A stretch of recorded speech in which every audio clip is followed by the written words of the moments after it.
Hello students, welcome back to Google chemistry. आज हम लोग डिस्कस करेंगे physical property of carboxylic acid और फिजिकल प्रॉपर्टी के बाद हम लोग पढ़ेंगे केमिकल प्रॉपर्टी। आफ्टर दिस ये चैप्टर खत्म हो जाएगा। ये सबसे बड़ा चैप्टर था ऑर्गेनिक केमिस्ट्री का, इनफैक्ट पूरी केमिस्ट्री का, और ये सबसे इंपॉर्टेंट चैप्टर था। सबसे अच्छे मार्क यहाँ से आप गेन कर सकते हैं बहुत ही आसानी से। तो आइए डिस्कस करते हैं। चैप्टर का नाम हमारा क्या है?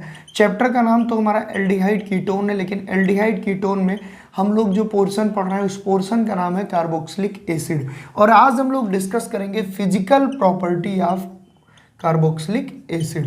तो कौन कौन सी फिजिकल प्रॉपर्टी कार्बोक्सिलिक एसिड में होती है, उन सारे पहलुओं पर हम चर्चा करेंगे। तो जो हमारा सबसे पहला पॉइंट है, वो सबसे पहला पॉइंट ये है कि जितने भी हमारे एलिफेटिक कार्बोक्सिलिक एसिड होते हैं अप टू 9 कार्बन, जैसे 9 कार्बन वाले कार्बोक्सिलिक एसिड तक, वो सभी के सभी क्या होते हैं? लिक्विड होते हैं। मैं ऐसे कह सकता हूँ कि जो हमारे एलिफेटिक कार्बोक्सिलिक एसिड होते हैं, जो हमारे एलिफेटिक कार्बोक्सिलिक एसिड होते हैं अप टू 9th का मतलब कि 9 कार्बन से कम हो, मतलब जो चेन हो वहाँ पे नंबर ऑफ कार्बन 9 से कम हो, तो वो लिक्विड होते हैं। वो क्या होते हैं? लिक्विड होते हैं एट रूम टेम्परेचर, यानी कि रूम टेम्परेचर पे वो लिक्विड होते हैं। एक बार फिर से आप ध्यान से सुनिए, मैंने क्या कहा कि aliphatic carboxylic acid up to 9th carbon are colourless and liquid. सबसे पहली चीज तो ये है कि लिक्विड होते हैं, साथ ही साथ ये कलरलेस होते हैं। अब आपको ये चीज क्लियर हो गई होगी। कभी कभी एग्जाम में ऐसे क्वेश्चन बन सकते हैं कि आपको कोई कार्बोक्सिलिक एसिड दे दिया और पूछा कि इसकी फिजिकल स्टेट क्या है, तो यहां से कॉन्सेप्ट आप लगा सकते हैं कि अप टू 9th कार्बन सारे कार्बोक्सिलिक एसिड क्या होते हैं? लिक्विड फॉर्म में होते हैं। वहीं पर हम बात करें और इसके मतलब और फीचर की, तो इसकी जो स्मेल होती है वो अनप्लीजेंट होती है। अनप्लीजेंट का क्या मतलब है? Unpleasant smell. अनप्लीजेंट का मतलब कि जो हमको अच्छी ना लगे, जो हमको स्वीट ना लगे, ठीक है ना। और दूसरी चीज, जितने भी हमारे हायर कार्बोक्सिलिक एसिड होते हैं, मैं यहाँ पे तीसरा पॉइंट लिखूंगा, जो हमारे हायर कार्बोक्सिलिक एसिड हैं, अब क्योंकि हमने अप टू 9 तक की बात कर ली कि लिक्विड है, तो जो हमारा हायर कार्बोक्सिलिक एसिड होगा वो कैसे होगा भाई? जो हमारे हायर कार्बोक्सिलिक एसिड होंगे वो वैक्सी होंगे। अब वैक्सी मतलब सेमी सॉलिड कह सकते हैं। आपने मोम देखा होगा, वैक्स देखा होगा, तो वो लिक्विड में कन्वर्ट तो हो जाते हैं हीट करने के बाद, बट वो रहते हैं सॉलिड फॉर्म में। तो वही चीज यहाँ पे समझाना चाह रहे हैं कि जो एलिफेटिक कार्बोक्सिलिक एसिड है अप टू 9th वो लिक्विड रहेगा रूम टेम्परेचर पे, अनप्लीजेंट स्मेल है इसकी। दूसरी चीज, हायर कार्बोक्सिलिक एसिड वैक्सी फॉर्म में एग्जिस्ट करते हैं। अच्छा, एक चीज जो यहाँ पे सबसे ज्यादा इंपॉर्टेंट है कि इसका बॉइलिंग पॉइंट एल्डिहाइड और कीटोन से ज्यादा होता है। यहाँ पे जो सबसे इंपॉर्टेंट चीज है वो ये है कि boiling point are more than aldehyde and ketone. Aldehyde and ketone. मैंने क्या बोला प्यारे बच्चों? मैंने बोला कि जो सबसे इंपॉर्टेंट चीज ये है कि इसका बॉइलिंग पॉइंट एल्डिहाइड और कीटोन से ज्यादा होता है। आप बोलोगे सर ऐसा क्यों? क्योंकि प्यारे बच्चों इनमें पाई जाती है एक स्पेशल टाइप की बॉन्डिंग जिसका नाम है हाइड्रोजन बॉन्डिंग। कार्बोक्सिलिक एसिड में हाइड्रोजन बॉन्डिंग पाई जाती है। आप बोलोगे सर कैसे, थोड़ा दिखाइए। तो बिल्कुल मैं दिखा रहा हूं, दूसरा मार्कर ले लूं। कार्बोक्सिलिक एसिड में हम लोग हाइड्रोजन बॉन्डिंग को देखेंगे, और यही वजह है कि जो इनका बॉइलिंग पॉइंट है वो एल्डिहाइड और कीटोन से ज़्यादा होता है। आइए दिखाते हैं कैसे। देखिए, अगर मैं आपसे कहूँ कि ये हमारे पास CH3COOOH, ठीक है, इसको थोड़ा सा अच्छे से लिखा जाए OH, ये हमारा एक कार्बोक्सिलिक एसिड हो गया। और इधर हम फिर से कार्बोक्सिलिक एसिड लिखें CH3COOOH। तो ध्यान से देखिए, यहाँ O और H के बीच में हाइड्रोजन बॉन्डिंग हो जा रही है, यहाँ इस O और H के बीच में, ठीक है। मतलब यहाँ पे कार्बोक्सिलिक एसिड में हाइड्रोजन बॉन्डिंग पॉसिबल है। और due to presence of hydrogen bonding, because you all of know very well कि हाइड्रोजन और मोस्ट इलेक्ट्रोनेगेटिव एलिमेंट के बीच बने बॉन्ड को हाइड्रोजन बॉन्डिंग कहते हैं। तो यहाँ पे हाइड्रोजन है और ऑक्सीजन जो कि मोस्ट इलेक्ट्रोनेगेटिव है, NOF में आता है, इसलिए ये हाइड्रोजन बॉन्डिंग शो कर रहा है। तो due to presence of hydrogen bonding its boiling point are more than aldehyde and ketone. I hope ये कॉन्सेप्ट भी आपको क्लियर हुआ होगा। अच्छा, एक सबसे अच्छी चीज ये है कि जैसे हम इसको बॉयल भी अगर करने की कोशिश कर रहे हैं, मतलब अगर हम इसको बॉयल करने की कोशिश कर रहे हैं तो ये डाइमर में कन्वर्ट हो जाते हैं। आप देखिए यहाँ पे डाइमराइज हो गए, दोनों तरफ से हाइड्रोजन बॉन्डिंग बना ली। तो carboxylic acid generally dimer form में भी एग्जिस्ट करता है, ऐसा भी हम बोल सकते हैं। क्यों भाई? Due to presence of hydrogen bonding. तो यहाँ से क्वेश्चन बन जाता है कंपटीशन में कि किसका बॉइलिंग पॉइंट ज़्यादा होगा। तो भाई सीधी सी बात है, किसका बॉइलिंग पॉइंट ज़्यादा होगा? कार्बोक्सिलिक एसिड का। क्यों ज़्यादा होगा? क्योंकि एल्डिहाइड और कीटोन में हाइड्रोजन बॉन्डिंग नहीं होती, लेकिन इसमें हाइड्रोजन बॉन्डिंग होती है। अच्छा, अब दूसरी चीज क्या है कि जो लोअर कार्बोक्सिलिक एसिड होते हैं, लोअर कार्बोक्सिलिक एसिड, ये लोअर कार्बोक्सिलिक एसिड किन्हें कह सकते हैं? हम उन्हें कह सकते हैं जो यहाँ पे लिक्विड स्टेट में है। लोअर कार्बोक्सिलिक एसिड हम उनको बोल सकते हैं जो लिक्विड स्टेट में है। तो lower carboxylic acid generally dissolve हो जाते हैं वाटर में, जनरली डिजॉल्व इन वाटर। ठीक है ना, lower carboxylic acid generally dissolve in water. कोई पूछे क्यों भाई, तो बता दोगे due to presence of hydrogen bonding. Due to presence of hydrogen bonding it is easily dissolve in water. भाई आसानी से डिजॉल्व होंगे क्योंकि लिक्विड स्टेट में है। दूसरी चीज हाइड्रोजन बॉन्डिंग भी है, लेकिन जब हम बात करेंगे हायर की जो वैक्सी स्टेट में है, तो भैया यहाँ पे सॉल्युबिलिटी नहीं आ सकती। ठीक है, तो ये रहा हमारा क्या प्यारे बच्चों, physical property of carboxylic acid. ठीक है, अब अगर हम बात करें कि आगे क्या होगा, ठीक है ना, अब अगर हम बात करें कि आगे इसमें हमको क्या पढ़ना है, तो आगे हमको ये पढ़ना है कि जैसे जैसे चेन बढ़ेगी कार्बोक्सिलिक एसिड की, जैसे जैसे नंबर ऑफ कार्बन बढ़ेंगे, वैसे वैसे सॉल्युबिलिटी कम होगी। आप बोलोगे क्यों? क्योंकि जो नंबर ऑफ कार्बन है, जो कार्बन चेन होती है, वो नॉन पोलर होती है और वाटर हमारा पोलर होता है, तो नॉन पोलर पोलर में सोल्यूबल नहीं होगा। इस वजह से जितना छोटा कार्बोक्सिलिक एसिड होगा उतना बेहतर सोल्यूबल होगा वाटर में। तो ये रहा all about physical property of carboxylic acid. Now we are going to discuss next point, chemical properties of carboxylic acid. आप लोग इसको लिख लीजिए, मैं इसको रफ करता हूँ। स्टूडेंट्स, अब हम बात करेंगे chemical properties of carboxylic acid. तो यहाँ से फिजिकल को हम रफ करके यहाँ बस थोड़ा सा चेंज लाएंगे। क्या लिखेंगे? Chemical properties of carboxylic acid. जब हम प्यारे बच्चों बात करते हैं केमिकल प्रॉपर्टी की, तो यहाँ पे भी दो टाइप के बॉन्ड क्लीवेज पाए जाते हैं। जैसे एल्कोहल हमने पढ़ा था, एल्कोहल में हमने कैसे पढ़ा था कि ये हमारा एल्कोहल होता है, एक बॉन्ड क्लीवेज यहाँ से पॉसिबल, अगर ऐसे टूटा तो ये टूटेगा R+ प्लस OH माइनस में। दूसरा बॉन्ड क्लीवेज ऐसे पॉसिबल था कि यहाँ से हम तोड़े तो ये टूटता RO माइनस में, दूसरा H+ में। ठीक इसी प्रकार कार्बोक्सिलिक एसिड में भी दो टाइप के बॉन्ड क्लीवेज पॉसिबल हैं, एक OH बॉन्ड क्लीवेज, दूसरा RO बॉन्ड क्लीवेज। वो कैसे, हम उसको भी समझ लेते हैं। ठीक है ना, वो भी हम समझ लेते हैं। जैसे हमारा कार्बोक्सिलिक एसिड, ये हमारा कार्बोक्सिलिक एसिड होता है, ठीक है ना। तो एक पॉसिबिलिटी ये है प्यारे बच्चों कि यहाँ पे CO बॉन्ड क्लीवेज हो, CO बॉन्ड क्लीवेज का ऐसे मान सकते हैं, और दूसरी पॉसिबिलिटी कि यहाँ OH बॉन्ड क्लीवेज हो। तो इन्हीं दोनों पॉसिबिलिटी को ध्यान में रखते हुए केमिकल प्रॉपर्टीज को हमको अलग अलग फॉर्म में पढ़ना है। तो सबसे पहले हम कौन सी हेडिंग लगाएंगे? सबसे पहले हम यहाँ पे हेडिंग लगाएंगे reaction involving OH bond cleavage. OH bond cleavage, हम लोग OH बॉन्ड क्लीवेज के बारे में पढ़ेंगे। ठीक है ना, OH बॉन्ड क्लीवेज जो रिएक्शन कंसिस्ट करती है, सबसे पहले हम वो केमिकल रिएक्शन देखेंगे। अब प्यारे बच्चों, जब हम OH बॉन्ड क्लीवेज की बात करते हैं तो इसमें सबसे पहले रिएक्शन हम लोग एल्कोहल में भी पढ़े थे। क्या पढ़े थे?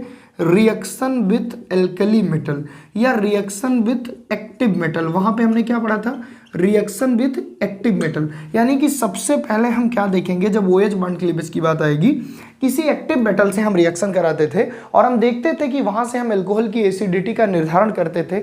हम जब किसी मेटल से रिएक्शन कराते थे तो वो मेटल क्या करती थी? हाइड्रोजन को रिप्लेस कर देती थी एल्कोहल में से। हम बोलते थे ये इसके एसिडिटी का प्रमाण पत्र है। हम क्या बोलते थे कि अगर कोई, मैंने क्या बोला, अगर कोई एसिड किसी मेटल से रिएक्शन करता है तो वो साल्ट देता है और H2 गैस निकालता है।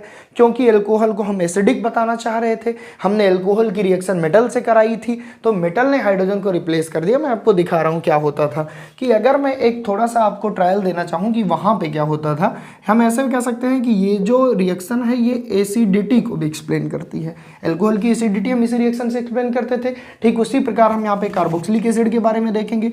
वहाँ पे ऐसे होता था, ROH रहता था। इसकी रिएक्शन हमने कराई थी सोडियम मेटल से। मान लीजिए 2 है क्योंकि मेटल अकेले एग्जिस्ट नहीं करेगी, जब ये 2 तो यहाँ भी 2। ठीक है भाई, अब यहाँ पे हम क्या होता था, ये सोडियम इसको रिप्लेस करता था तो ये बन जाता था 2RONA, दिस इज सोडियम एल्काक्साइड, ये बन जाता था साल्ट। और इसके अलावा H2 गैस रिलीज हो जाती थी। तो हम लोग क्या बोलते थे कि एसिड वो होते हैं, हाई स्कूल में आपने पढ़ा रहा होगा, जो किसी मेटल से रिएक्शन करने के बाद साल्ट और हाइड्रोजन गैस प्रोड्यूस करते हैं। तो हमने यहाँ से अल्कोहल को एक्सप्लेन किया था। ठीक इसी रिएक्शन के पैटर्न पे अगर हम कार्बोक्सिलिक एसिड की बात करें, COOH, क्योंकि OH बांड क्लीवेज हो रहा है, मतलब यही वाला बांड टूटेगा, ये वाला। ठीक है, यहाँ पे हमने रिएक्शन कराई 2 सोडियम, यहाँ पे 2 लिख दिया। अब ये सोडियम इसको रिप्लेस कर दिया, क्योंकि 2 सोडियम है, यहाँ 2 सोडियम आएगा तो H2 निकलेगा, क्योंकि ये भी 2 था। तो यहाँ पे क्या बनेगा प्यारे बच्चों, 2RCOONA प्लस H2।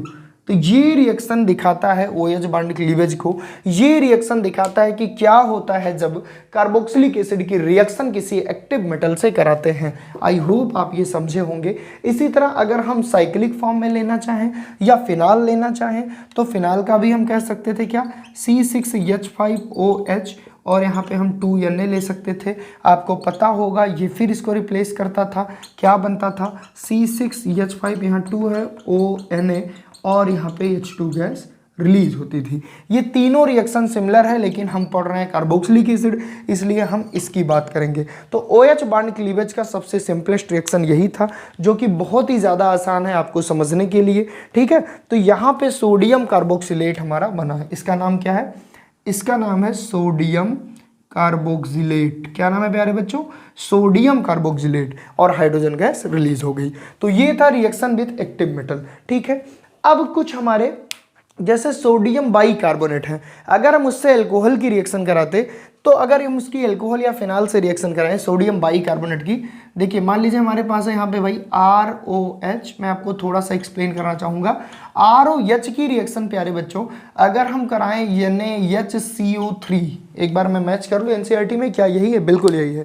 ठीक है, और प्यारे बच्चों अगर हम यहीं पे AROH फिनाइल की रिएक्शन कराएं NaHCO3, ये सभी हमारे बीक एल्कली होते हैं।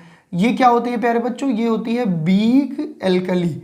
ठीक है ना, ये होती है बीक एल्कली। अब अगर ये स्ट्रॉन्ग एसिड होगा तभी ये बीक एल्कली से रिएक्शन करेगा। तो अल्कोहल और फिनाल एसिडिक कैरेक्टर तो शो करते हैं, लेकिन स्ट्रॉन्ग नहीं होते, इसलिए ये रिएक्शन यहाँ नहीं देते। और कार्बोक्सिलिक एसिड की अगर हम बात करें तो ये रिएक्शन दे देगा। कैसे देगा, हम ये भी आपको दिखाते हैं। यहाँ पे हमने रिएक्शन कराई NaHCO3, तो ये रिएक्शन पूरी हो जाएगी। मैंने क्या बोला कि जब हमने इस रिएक्शन को अल्कोहल के साथ और फिनाल के साथ कराया NaHCO3 को, सोडियम बाइकार्बोनेट को, तो रिएक्शन नहीं हुई। लेकिन प्यारे बच्चों जब यही रिएक्शन हमने कराई किसके साथ, कार्बोक्सिलिक एसिड के साथ, तो ये रिएक्शन हुई। यहाँ क्या बना, यहाँ पे क्या बना, ध्यान से देखिए, यहाँ पे बना RCOONA कार्बोक्सिलेट, सोडियम कार्बोक्सिलेट बना। इसके अलावा प्यारे बच्चों क्या बना, इसके अलावा यहाँ पे H था, यहाँ पे H था, और एक ऑक्सीजन यहाँ से लेकर H2O बना, और यहाँ बचा क्या, CO2। ये रिएक्शन हमको मिलती है। एक बार फिर से ध्यान से देखिए, यहाँ से H, यहाँ से H, यहाँ का ऑक्सीजन एक गया, H2 और CO2, ये बन गया सोडियम कार्बोक्सिलेट। इस बात का प्रमाण पत्र हमको मिल रहा है, इस बात को सर्टिफाइड किया जा रहा है कि कार्बोक्सिलिक एसिड ज़्यादा बेटर एसिड है in comparison to alcohol and phenol. और अगर प्यारे बच्चों हम एसिडिटी का आर्डर आपको समझाना चाहें, एसिडिटी का आर्डर, तो आपको बता दें कि सबसे ज़्यादा एसिडिक हमारा कार्बोक्सिलिक एसिड होगा, सबसे ज़्यादा एसिडिक कार्बोक्सिलिक एसिड होगा, देन हमारा फिनॉल होगा, तब जाके हमारा अल्कोहल होगा। तो कभी कभी ऐसे भी प्रश्न आपसे कंपटीशन में पूछे जा सकते हैं कि एसिडिटी का आर्डर लिखिए, तो कार्बोक्सिलिक एसिड सबसे ज़्यादा एसिडिक, फिर उसके बाद हमारा फिनॉल, तब alcohol. Now we are going to discuss acidic strength.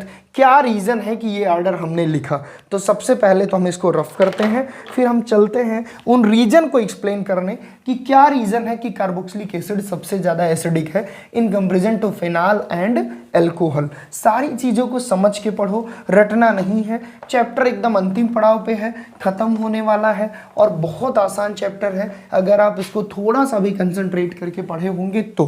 और क्वेश्चन कैसे कैसे बनेंगे, जब ये सेशन खत्म होने के बाद हम लोग PYQ करेंगे तो आपके सारी चिंता दूर हो जाएगी कि सर क्वेश्चन कैसे कैसे बनेंगे।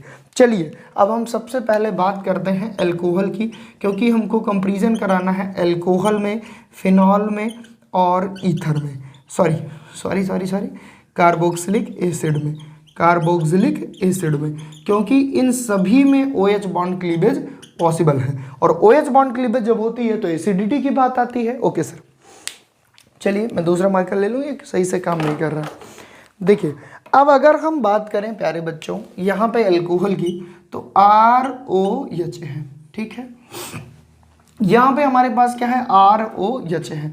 और मान लीजिए कि यहाँ पे हमने H2O लिया है, तो H2O के पास है भैया लोन पेयर, ये H+ लेगा अगर। अच्छा होता क्या है कि जब कोई कंपाउंड H+ दे दे तो हम कहते हैं वो एसिडिक है, और H+ देने के बाद जो बचता है वो कंजुगेट बेस होता है। तो जब यहाँ से H+ निकलेगा तो यहाँ क्या बनेगा, यहाँ बनेगा RO-।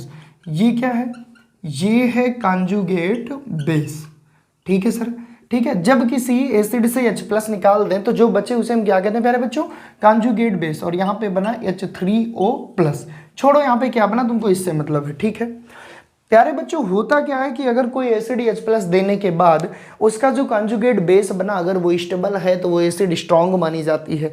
यानी कि कंजुगेट बेस जितना ज़्यादा स्टेबल होगा वो एसिड उतना ज़्यादा स्ट्रांग मानी जाएगी। तो अल्कोहल के केस में ये रिएक्शन बनी। अगर यहीं पर हम बात करें फिनाल के केस में, AROH है, ठीक है।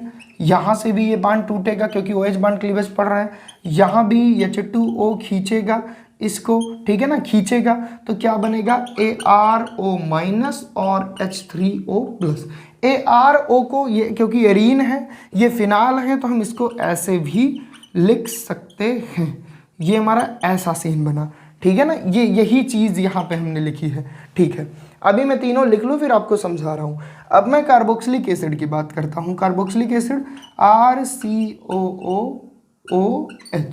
इसकी भी रिएक्शन हमने किससे कराई, H2O से कराई, जिनके पास लोन पेयर है। फिर इसने इसको खींचा तो क्या बना, RCOOO- और यहाँ पे H3O+।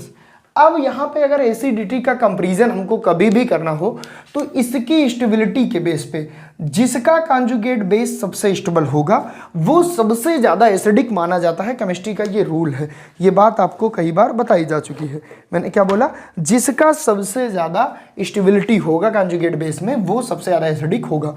अब बात करें अगर अल्कोहल की, तो यहाँ पे आप देखोगे यहाँ पे ना तो रिजोनेंस है, ना तो यहाँ पे रिजोनेंस है, देखो ध्यान से, और ना तो यहाँ पे, ध्यान दीजिएगा, ना तो यहाँ पे रिजोनेंस है, और दूसरी चीज यहाँ पे +I इफेक्ट काम कर रहा है, यहाँ पे +I इफेक्ट भी काम कर रहा है। ये जो +I इफेक्ट होता है ये इलेक्ट्रॉन देता है, +I ग्रुप इलेक्ट्रॉन देता है, तो ये इलेक्ट्रॉन देकर इलेक्ट्रॉन डेंसिटी को बढ़ा रहा है। और जब इलेक्ट्रॉन डेंसिटी ज़्यादा रहेगी तो कोई H से ऑक्सीजन अपने इलेक्ट्रॉन क्यों मांगेगा, क्यों कहेगा कि तुम निकलो, ऐसे समझो। ROH है। अब ये ऑक्सीजन जब तक H से इलेक्ट्रॉन नहीं मांगेगा तब तक ये H+ में थोड़ी ना कन्वर्ट होगा। तो कब ये मांगेगा, तब इसके पास इलेक्ट्रॉनों की कमी होगी। और R खुद ही EDG है, इलेक्ट्रॉन डोनेटिंग ग्रुप है। ये कहेगा यार तुम मुझसे क्यों मांग रहे हो, तुम मुझसे ले लो। जब ये इससे मांगेंगे नहीं तो एसिडिक स्ट्रेंथ कम हो जाएगी कि नहीं भाई, H+ निकलेगा ही नहीं, ये बांड टूटेगा ही नहीं। अगर यहाँ इलेक्ट्रॉनों की कमी नहीं होगी, ऑक्सीजन अपने इलेक्ट्रॉन नहीं मांगेंगे इनसे, तो बांड क्यों टूटेगा। तो इसके केस में तो रिजोनेंस भी नहीं है और ऐसा कुछ इफेक्ट भी नहीं है, बल्कि यहाँ उल्टा इफेक्ट काम कर रहा है, +I इफेक्ट काम कर रहा है जो एसिडिटी को घटा रहा है। अच्छा, वहीं पर जब हम बात करते हैं फिनाल की, मैंने आपको पढ़ाया था फिनाल चैप्टर, तो हमने देखा कि ये रीजोनेंस शो करने लगता है। ये यहाँ आ जाता है, अगर इसको हम ऐसे लिखें, ये यहाँ आ जाता है, ये तुरंत यहाँ आ जाता है, फिर इसके 5 रीजोनेटिंग स्ट्रक्चर बनते हैं। तो इन सारे रीजोनेटिंग स्ट्रक्चर में हम एक चीज़ नोटिस करते हैं, जैसे यहीं पे देख लो, जैसे ये माइनस चार्ज यहाँ पे आया, ये रीजोनेंस में पार्टिसिपेट करने लगता है। अच्छा, एक चीज़ और, ये रिजोनेंस में पार्टिसिपेट करने लगता है माइनस चार्ज, इसलिए ये फिर H को नहीं बुलाता, मतलब ये खुश रहता है, ये स्टेबलाइज हो जाता है। ये कैसे स्टेबलाइज होता है, रिजोनेंस स्टेबलाइज होता है, रिजोनेंस स्टेबलाइज होता है। कैसे प्यारे बच्चों, रिजोनेंस स्टेबलाइज, इस पे 2 लेक्चर मैंने बहुत अच्छे से फिनाल पे दिया है। अगर किसी को ये देखना है कि क्यों फिनाल रिजोनेंस स्टेबलाइज है, क्योंकि ये भैया रिजोनेटिंग स्ट्रक्चर शो करता है। यहाँ से देखो ये यहाँ शिफ्ट होगा, यहाँ शिफ्ट होगा। अब इसमें खास बात क्या है कि जो निगेटिव चार्ज है, जो निगेटिव चार्ज है प्यारे बच्चों, जैसे जब इसको यहाँ शिफ्ट करेंगे तो यहाँ निगेटिव चार्ज आएगा, तो यहाँ निगेटिव चार्ज ऑन कार्बन, ठीक है। यहाँ पे ध्यान देने वाली बात ये है फिनाल के केस में कि रिजोनेटिंग स्टेबलाइज तो है, तो इन कंपेरिजन टू एल्कोहल इसका कंजुगेट बेस ज़्यादा स्टेबल है। तो ये बात तो हम बहुत पहले ही पढ़ लिए हैं कि एल्कोहल लेस एसिडिक है फिनाल से। हम लोगों ने ये बात एल्कोहल और फिनाल चैप्टर में पढ़ चुका है। क्या पढ़ा था कि why phenol is more acidic than alcohol, तो हम कहते थे कि एल्कोहल के केस में कोई रिजोनेटिंग स्ट्रक्चर नहीं है, बट फिनाल के केस में 5-5 रिजोनेटिंग स्ट्रक्चर है, और जो माइनस आयन है कॉन्जुगेट बेस का वो रिजोनेंस स्टेबलाइज हो जाता है, वो रिंग में रिजोनेंस में पार्टिसिपेट करने लगता है, जिसकी वजह से उसकी स्टेबिलिटी इंक्रीज हो जाती है। जब ये स्टेबल रहेगा तो ये H+ क्यों मांगेगा, बात को समझो यार। जब ये स्टेबल रहेगा तो H+ को बुलाएगा ही नहीं।